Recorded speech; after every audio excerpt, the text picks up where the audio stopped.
Welcome to Warrior Code. Create an account now at warriorcode.com. Great. Hi everyone, and welcome back to Warrior Code. We're launching a new series of interviews with interesting people, professionals, current, former managers, you name it, from the world of martial arts. And today we're very lucky to have as our first guest the manager of one of the world's most successful Muay Thai kickboxers and also the current Glory featherweight and Rise featherweight champion, Petchpanomrung Kiatmookao, Adrian Shead. Welcome very much to the program. Great to have you. Oh, thank you so much for taking the time out and for having me on the show. We really appreciate it. No, great. I mean, Adrian, you're in Vancouver now. The last time we spoke, you were being served a serve and turf in Amsterdam when you were in the Netherlands with your students. And yeah, I mean, a lot has changed. A lot has happened since then, of course. And we're gonna be talking about you in the coming hour for sure. But I maybe just wanted to go back to that last trip in Amsterdam. You were there because Petch was squaring off against Tijani Bestati, the current lightweight champion at Glory. And that unfortunately didn't quite go as planned. I mean, it was a big step for Petch going up that weight class. And I just wanted to maybe just start off by asking, how was he after the match? Yeah, so after the fight, obviously, he was disappointed, high risk, high reward. It was a big risk to take. And we knew the size difference, the height, the weight was going to be a huge impact. At this level, the weight and the height is massive, Petch, after the fight, he was disappointed. Went back to Thailand, Buli Lam, and he had time to think about the fight. We spoke about it. And we thought like we had good success in the first couple of rounds. By the third round, Petch was starting to get his timing down and could see his rhythm and his range. And then just that the body shot and then the two push kicks after that followed up. Very fast push kicks by Bestati. Just caught Petch in the liver, and those liver shots, there's not much you can do, right? So he was disappointed, but now he's hungrier than ever to drop back down to 65. And so May 27th in Germany, Chickmusa. Yeah, he's going to have a very, very hungry, determined, revengeful Petch. Yeah, so that's going to be exciting. It's going to be exciting. No, I can only imagine. But Adrian, I just maybe wanted to reflect a little bit on your role around a match like that, because Petch is not a fighter that loses very often. He has a couple of times in the past, but he's mostly used to winning. What do you say to him after a match like that when things didn't go his way? I just reassure him, like, you're the 65 kilo king. You took a high risk. You did it for your legacy. You had nothing to lose. We knew coming into the fight that we'd have nothing to lose. We could only gain, and then it just helped him process the defeat. And he's such a professional. He knows that in sports, you win some, you lose some, and it's just a part of the game, So he took it well. He took it well. Yeah, but is it also then just a matter of just giving him some time to just gather his thoughts, go and enjoy a holiday, and we'll speak again in 3 weeks? Absolutely, yeah. Go back, relax, go see your family, go hang out with your girlfriend, go eat what you want to eat, right? And then just reflect on the fight. And it's just one of those things, But we wouldn't leave it 3 weeks. We talked like every day. We talked every day. Yeah. For sure. Yeah. Hey, but Adrian, so then, you had a couple of weeks off, not that many, because you then both relocated to Vancouver, Canada, where you opened a gym in March, and I wanted to ask you a little bit about that. It's called MuayThaiAcademy. It's in the heart of Vancouver, as I understand it, and you're really sort of looking at making that the center of Muay Thai in North America. Yes, that's correct. Yeah, not long after the fight, We came back. So me and Petch had a plan to do a gym together for many years. We spoke about it for a long time. And so after the Best Thai fight, the gym was all set up, all ready to go. He got his visa and stuff, and we opened up Muay Thai Academy in the heart of Vancouver, 301 West Broadway. It's been absolutely amazing. The love and support from the Muay Thai community has been like unbelievable. And we just, all the years in Thailand, I spent like 15, 16 years in Thailand. I have a lot of Muay Thai connections, and I just want to spread all my connections with the Muay Thai community here in Vancouver, and just pass on as much knowledge as we can about Muay Thai and bring in the best guys for everyone in North America and Canada, you know? Yeah, because do you feel it's a sport that is very alive in North America? Yeah, like right now, Muay Thai is really taking off, and like the Glory, One FC have really helped to promote Muay Thai and kickboxing around the world. And people here, they love it. They love Muay Thai, they love kickboxing, and it's nice to, you know, to be able to be a part of this journey with Petch, and yeah, bring the best guys over that we can.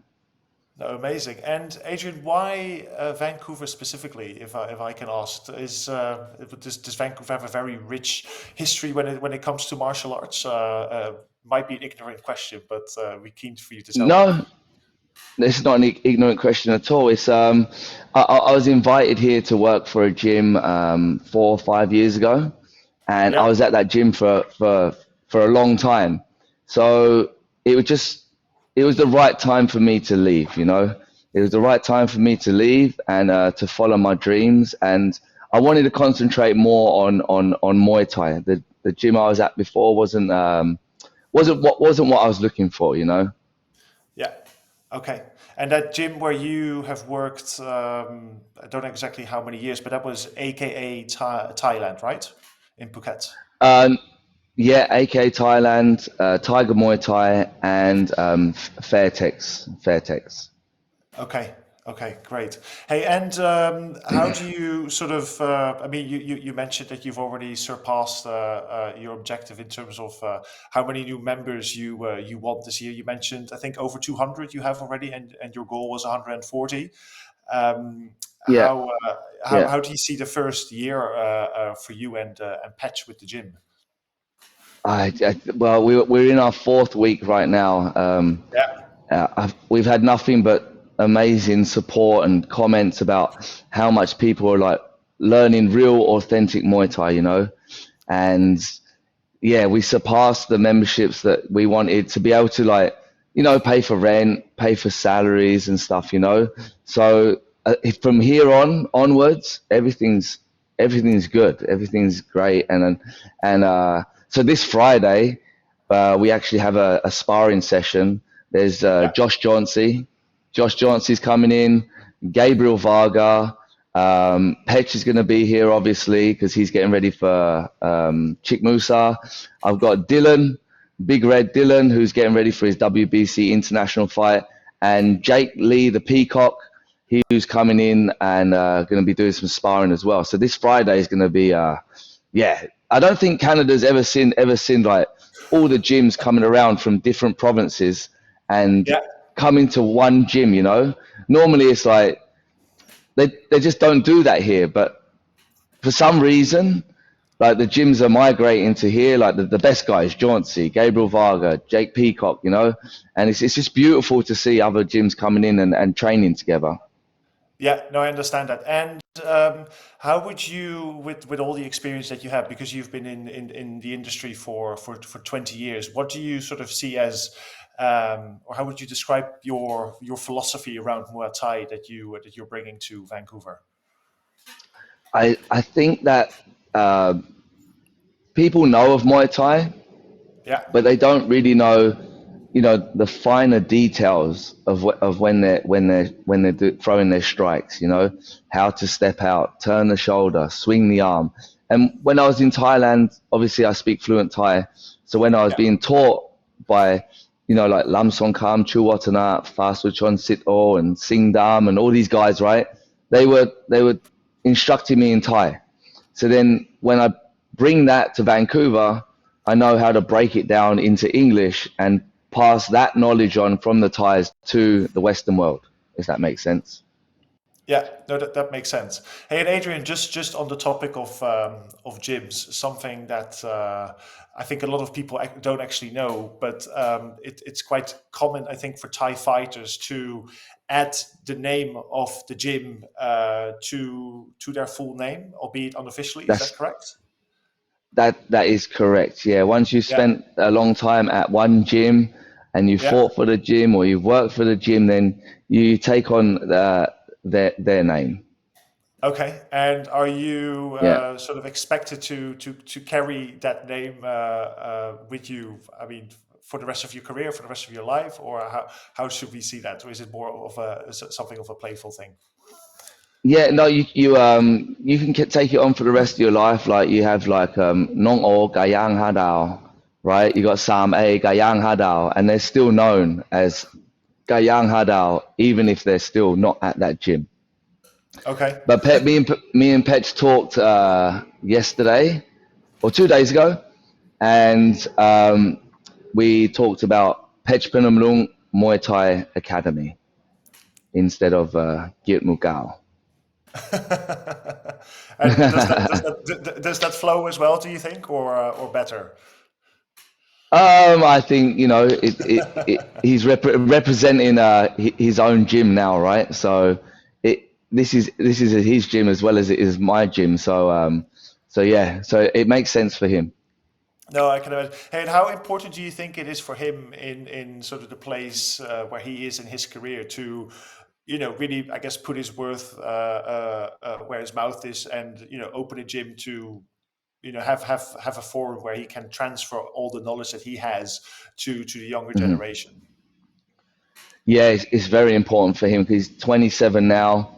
He's got a good couple of years, 2 or 3 years. Obviously, he's been fighting since he was 8 years old. So, Yeah, it gets to a point in your life where you're tired of cutting weight. You're tired of training, waking up early, going for long runs.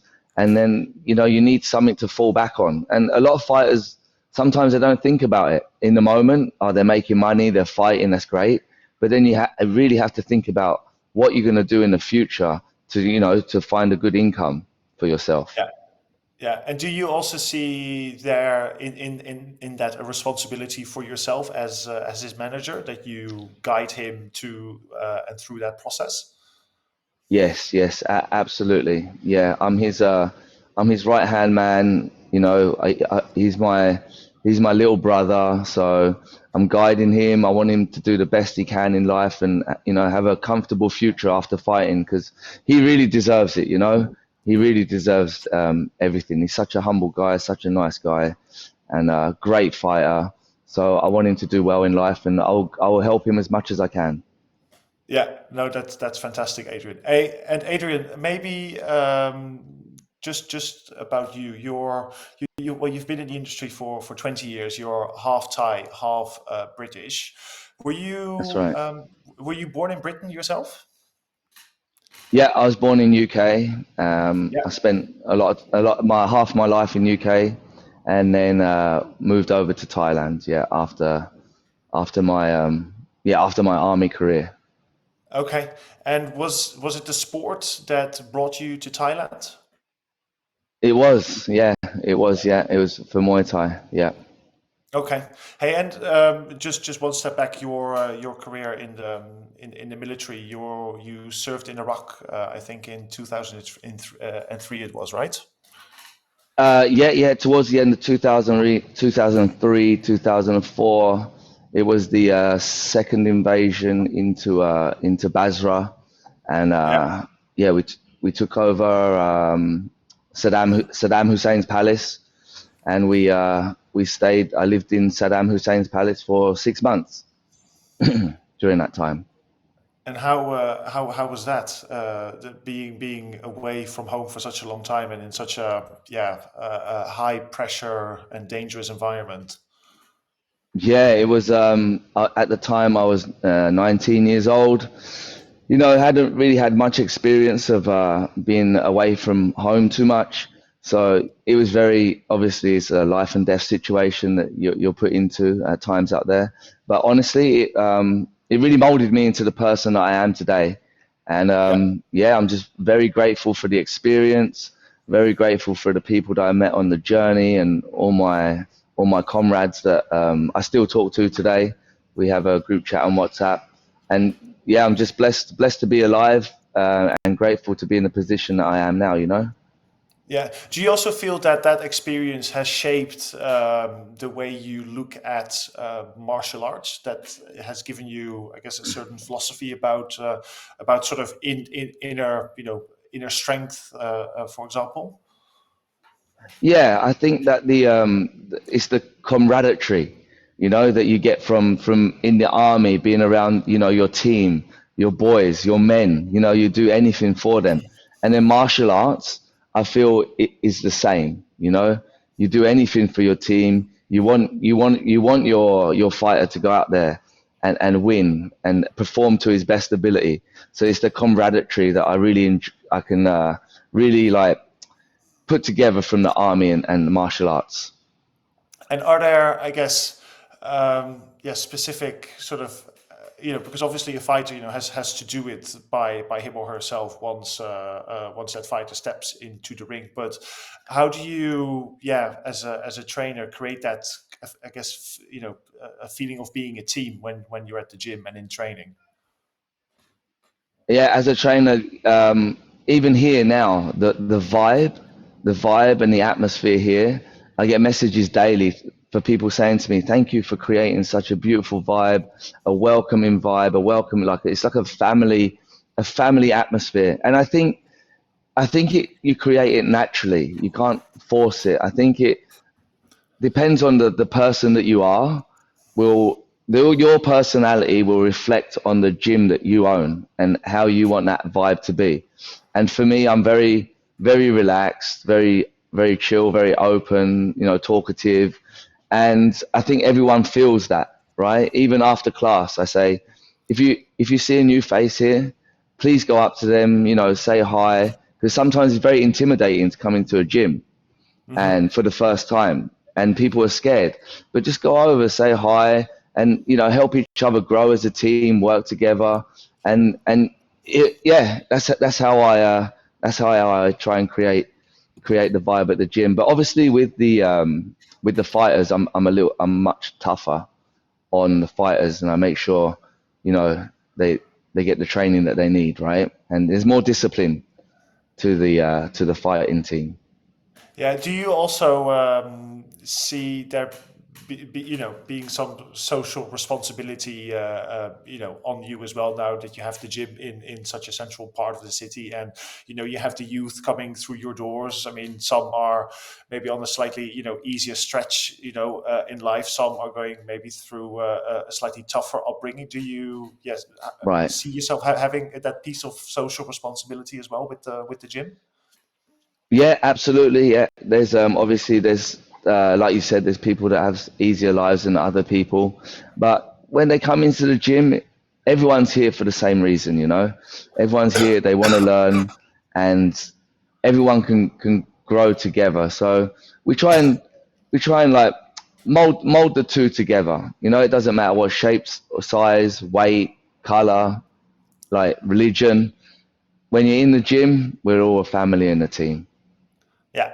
And outside of the gym in Vancouver, do you feel that there is generally a positive perception, I guess, of Muay Thai? Is there, uh, I guess, or the wrong perception maybe that people have when it comes to the sport? It's a violent sport, or No, not when we come here. Like, for example, when Petch came through immigration, yeah. they took him into the room, opened up his bag, and they're looking in, and they're like, "What are you here for? Where are you from?" He's like, "Oh, Thailand." And then, "What do you do?" He's like, "Boxing, boxing, boxing, boxing." Right? And then the guy looks at him, looks down, stamp, on your way. Everyone loves martial arts here. You know, they love martial arts. They love Muay Thai. That's just an example. You know. Yeah, yeah. Oh, wow. I mean, Yeah, yeah, that could have also, I guess, yeah, just ended in a slightly different experience, maybe in the first instance. it could But have. Absolutely. yeah, yeah. Even in when we go to Holland or China or Japan, as soon as we say boxing or Muay Thai, they just this is great. They just let you in. Yeah. Yeah. Yeah. Fantastic. Adrian, and maybe a slightly sort of off-topic question, but obviously Vancouver, in terms of weather, is not Thailand. Slightly more challenging Yeah. climate. How did you Yeah. Yeah. mentally? How did you? I mean, you probably knew exactly what you were getting yourself into, and being half British, you're accustomed, you're used to a slightly tougher weather time. How did you prepare Yeah. Petch for a tough winter? I think when he fought in Thailand against Van Roosmalen that time, Yeah, I think it was the first or second time, it yeah, was snowing hard, rain, sleet, snow, wind, and I said to him, if we ever do a gym in Vancouver, it's going to be like this in Vancouver. You know that, right? And he's like, really? I was like, yeah. So just prepare yourself. It's funny when he came to the airport, I knew he didn't have any warm clothes. Right?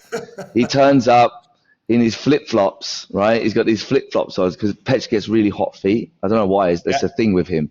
He got super hot feet, and he wears flip flops all the time. I'm like, bro, you can't wear flip flops in Vancouver. Like your feet will freeze and they will fall off. They turn black and you'll lose your feet. And so I brought him socks, I brought him a jacket, I brought him a hoodie, and I wrapped him up as soon as he landed. And how's Yeah. he doing now? I mean, I guess it's you arrived at a good time of year, heading into spring, but he's been okay so Yeah, far. yeah, yeah. He's been great. He landed. He's been at the gym every day. Yeah, he's just been walking around and meeting everyone, and taking pictures, signing autographs, signing gloves. And the weather's Nice. it's been good. The sun's out today. Spring's coming. The cherry blossoms are coming out. It's a beautiful time of year to be in Vancouver. That's great. And Adrian, you also told me at the opening about a month ago, you had monks, I think, present at the gym as well, who blessed the gym, right? Yes, that's right. Yes. Whenever you open up a Muay Thai gym, it's very important that you have the monks that come in first. They bless the gym because in Buddhism, there's every piece of land or gym has a spiritual owner. You know, so Hmm. the monks come in and they ask for the permission of the spirit for us to be here and to let us run business here and to give us good luck, you know. And yeah, it's very important for every gym to do this, especially for a Muay Thai gym for us. Got it. Hey, and does Buddhism itself play a big role in your life, for example? Yeah, for me, my family, for Petch, for Buddhism is a very big part of our life. And how do you think Buddhism, I guess, just beyond the monks, sort of giving their blessing to gym? What kind of role does it play in sort of the life of a martial artist? What is I guess, yeah, the added value that spirituality can give? Would you say? I think for the Thais and people who are Buddhist, when Buddhist is very calm, very relaxed, like even for fighters, you see Thai fighters fight, their face, their demeanor, they're super relaxed, and that's through lots of praying, and obviously lots of experience and stuff. But I think the calmness of Buddhism and the spiritual feeling that you get translates into the ring for sure. You know, like they do the Y Crew dance.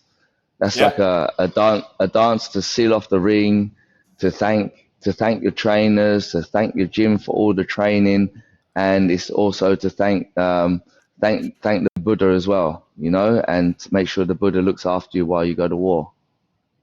Yeah, I understand. And um, something, Adrian, that I've been coming across a whole lot more, and I wanted to ask you how you approach this side of the sport. Is it seems that there's a much bigger awareness nowadays, or with the current generation at least, about the sort of the importance of the mental strength, the psychology side of the Hmm. preparation as well. That it's of course a lot down to how fit you are physically and how well prepared you are, but also that mental piece, how to go, deal with challenges, how to overcome obstacles, etc. But also, how do you, if you're down in the fight, how do you get yourself up? And I wanted to ask you, like, are there any exercises that you go through with your fighters at the gym as well, for example, outside of the physical training? Yeah, outside of physical training, um, I just make them realize that every sport you win and lose, right? So when you lose, it's an experience. When you win, it's an experience. And when you lose, you learn more from your losses than you do your wins. So I think for people that want to fight or be a fighter, my advice is to train hard, listen to your coaches, go out there and get as much experience as possible, and don't reflect too much on your wins and your losses. Get that experience. Like even for Petch, he lost his first 4 or 5 fights in a row. You know, Hmm. even Borkow lost a bunch of fights when he first started out, and then they learned from that, right? They learned from their mistakes, and now look what level they are. They're some of the greatest fighters that have ever done K1, kickboxing, and Muay Thai. Yeah, because do you then actually find it very interesting when a Floyd Mayweather, for example, puts, and of course it's impressive, but puts so much emphasis on his perfect record. Like, do you find that exciting, or do you find it more interesting if a fighter has been able to overcome significant losses, but sort of had that perseverance to continue? Yeah, yeah, because Floyd's never taken a loss, and he's got a perfect record that is like unbelievable in itself. And the people that he's fought is like the best of the best, right? And he never really got put into much danger. I think he's just next level. Like he's in God mode. And yeah, for the people that have had losses and come back from the losses, I also respect that hugely, especially like even Israel Adesanya over the weekend. Like Yeah. huge respect for him for that. That was crazy. That to take that fight after being knocked out and taking that fight within the next like 4 months or whatever it was against Pereira, that was huge respect as well. So actually, yeah, now I think about it, I think yeah, guys like Israel I have more respect for than the guys with a clean sheet, I guess. Okay. Hey, and so Petch has his Adrian Petch has his next fight coming up at the end of May. I think he has had his first taste of the lightweight division, but I think for the Yeah. moment he will just focus on defending his titles at both Rise and Glory in the featherweight division. Yes, that's right. Yeah, and we're really excited to have some fresh blood, in Chikmusa. It's a new challenge for us. We feel like he comes forwards. He's aggressive, got good right hand, same style as Van Roosmalen, but not as good, basically. And Yeah. so you've entered a training camp by now with Patch, I assume, since the fight is Yes, in we what have. is it, Yeah, 6 weeks or so. And can you 6 weeks walk me time. through? Can you walk me through a little bit, and also for the people watching this interview, how the next 6 weeks are going to be built up? Yeah. So How you walk him through that. Sorry. Yeah, no problem. So in the mornings, obviously, we're running in the mornings. We have a beautiful seawall uh, just a few blocks away from here. So we do 10K in the morning.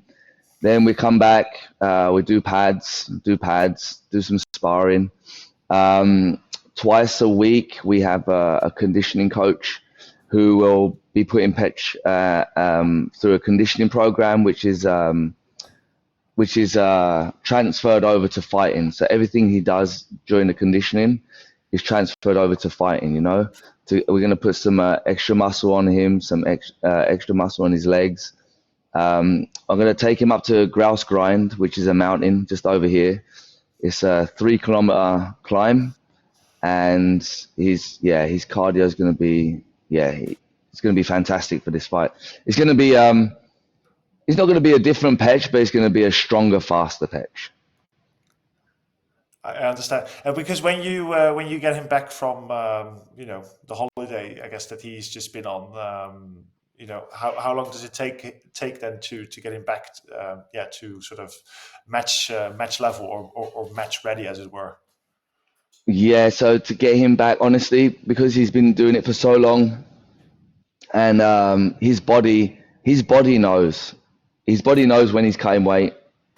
His body knows when it's time to train for a fight. So honestly, it takes him like 10 days, 10 days to get his body, back into the routine, and it's just muscle memory. His body knows, right? It's fight time. This is like your 200th and whatever fight. This time to put in the work and let's go. Yeah. Hey, and Adrian, last time we spoke, I also mentioned having spoken to Abraham Vidales, Kento Haraguchi over the past couple of months, a couple of others as well. They all have Petch at the top of their wish list to fight next, and obviously it puts Petch in a pretty good, an envious position, I guess, that he has no shortage of fights. Do you think next time it will be, if you want to fight me, come to Vancouver, we'll do it here? Yeah, we would love to. We would love to do it here. I've already asked Robbie. I said, Robbie, let's do a Glory Vancouver or a Rivals Vancouver, Robbie. And that would be great. That would be awesome. And I think you'd feel it. There's so much. People love kickboxing and Muay Thai here. If a Glory came to Vancouver or Canada, I think you'd have no issues selling out the state, putting asses on seats. I think you'd do great. What was the response that you got? Can you reveal, or? It was a maybe one day. Yeah, you could have like Josh Johnson on the card. You could have Petch. You could have Bazooka Joe's over in Toronto. There's I'm sure there's a bunch of guys that would love to fight for Glory in Canada. I'm guessing that this is a second sort of open invitation to Glory. Come to Vancouver and you'll have a good time. And also, yes, to grow the fan base there, right? I mean, Tiffany Van Soest also from sort of that coast, I guess, from the US, albeit, but also not too far away. So enough reason for not too far away to seriously consider. Yeah. Yeah. We got you got Seattle, where you can drive to Seattle. You got LA, California, San Diego, Vegas. We're all on the same line. It's on the same line. Great. Well, Adrian, I really want to thank you very much for taking the time to speak to me today. It's been absolutely great getting to know you a little bit better and to hear about how things are getting on, how things are going and developing at Muay Thai Academy. Sounds like you guys have great momentum there, and that Petch has found his feet more than fine. And thank you so much, and look forward to seeing you guys back in Amsterdam. But first and foremost, good luck with training camp and the fight at the end of May. Thank you so much. Will I see you in? Will you be in Germany in May? Well, let's push for it, right? I think Warrior Code has enough reason to swing by. So I'm not making any promises at the moment, but we'll do our very best. Okay, great, awesome. It'll be great to see you there. Cool. All right, Adrian. Okay. Thank you so much. Speak soon. Bye-bye. Bye-bye. See you. Bye-bye. Welcome to Warrior Code. Create an account now at warriorcode.com.